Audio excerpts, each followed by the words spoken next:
स्वयंपाकघरात 5 वस्तू कधीही संपू देऊ नका. का आणि कोणत्या आहेत त्या वस्तू? त्यामध्ये सगळ्यात पहिली वस्तू आहे मीठ.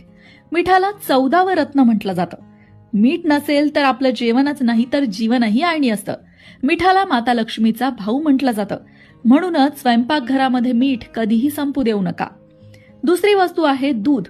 दूध दुभत्याने आपलं घर भरलेलं असावं असा आशीर्वाद आपल्याला दिला जातो. दूध सुद्धा तितकंच आवश्यक आहे आणि दूध संपणं सुद्धा घरामध्ये चांगलं मानलं जात नाही. म्हणून दूध सुद्धा घरात नेहमी असावं. त्यानंतरची तिसरी गोष्ट आहे हळद. हळद ही औषधी असते हे तर आपल्याला सगळ्यांनाच माहितीये आणि म्हणूनच घरामध्ये हळद कधीही संपू देऊ नका. त्यानंतर चौथी गोष्ट आहे तेल. तेल सुद्धा घरामध्ये नेहमी असावं.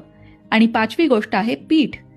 घरामध्ये या 5 वस्तू कायम असाव्या म्हणजे घरावर माता अन्नपूर्णेचा आशीर्वाद असतो.